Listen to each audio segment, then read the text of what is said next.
And now for our guest expert. Our speaker today is David Harris. He is the CEO of Prosperident, the world's largest dental embezzlement investigation firm. David is definitely the expert on embezzlement in dental offices. David is going to share some of his vast knowledge on this topic with you, and he told me in private that some of the things he's going to share with you this evening are going to surprise you. So please welcome David Harris.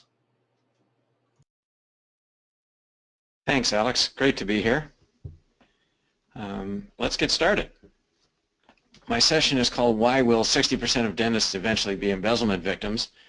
Tonight we're going to spend a little bit of time talking about why people steal and how they act when they steal and how we can detect it when they're stealing.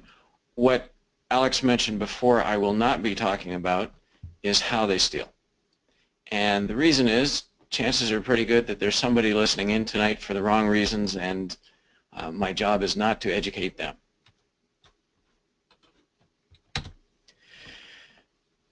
I've been at this now for over a quarter century. Alex was saying I should tell you how I got into embezzlement. The short answer is by accident.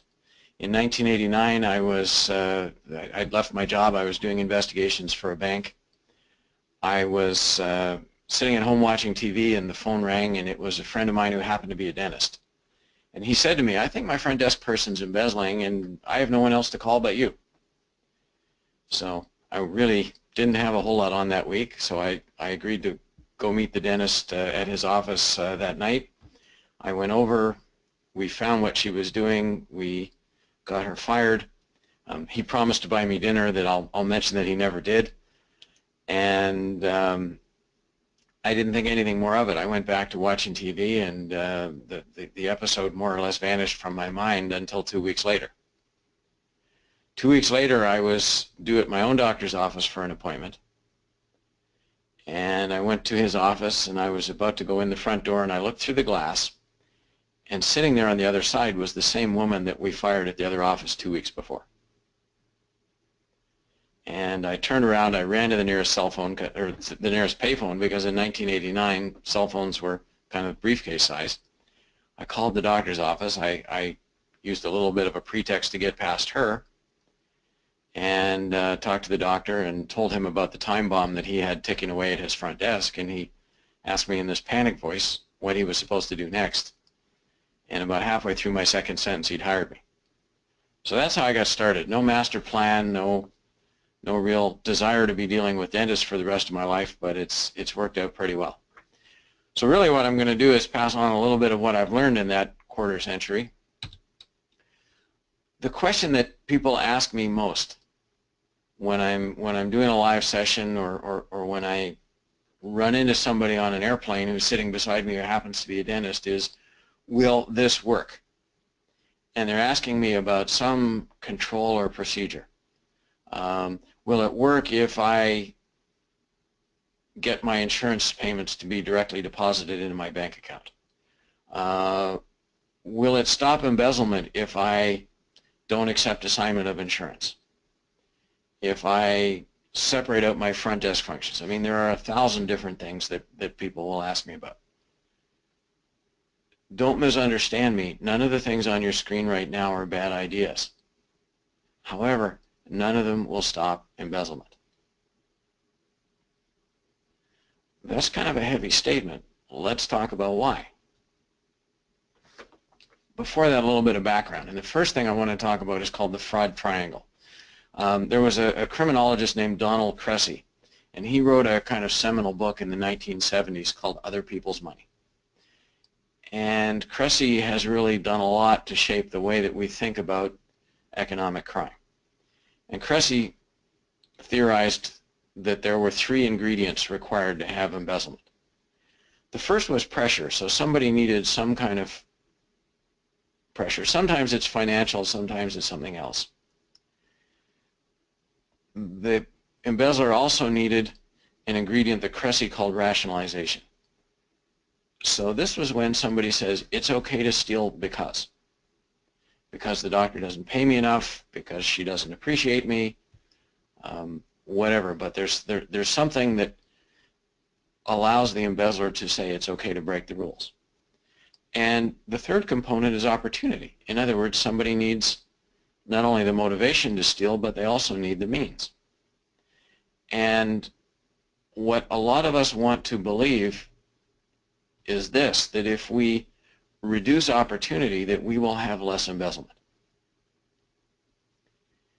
And I think what people are doing here is analogizing from other types of crime. And just to illustrate, if you have an alarm system on your house, it's really effective. But it's not effective because it prevents crime. It's effective because it makes a would-be burglar go after your neighbors instead of you.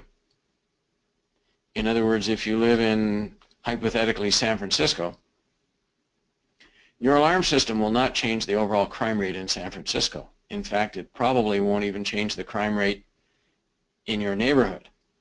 What it will do is change the crime rate in your own individual house, which, for the purposes of an alarm, means it's very effective. And we assume that the same kind of thinking should work in embezzlement, and it won't. And here's why. House burglars can choose their victims. Embezzlers can't. If I work for you and I want to embezzle, I only have one possible victim. It's you. I'm not going to decide, well, I'd like to steal from my boss, but it's just way too much work, so I'm going to quit my job with her. I will get a job with another dentist who I think will be easier to steal from, and then I'll invest the 2 to 3 years it will take me to get enough knowledge of how the dentist thinks and how their systems operate that I can steal.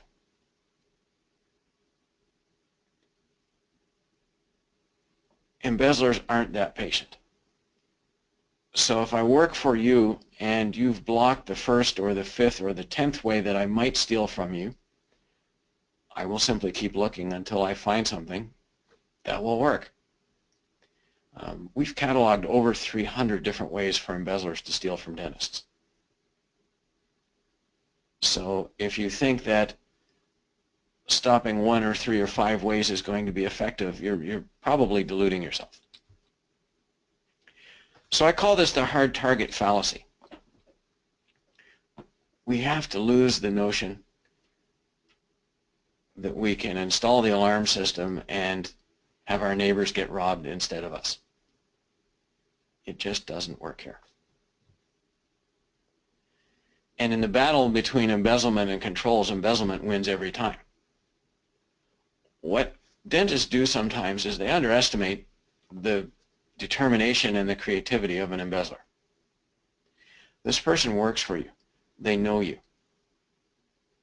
They know how you think.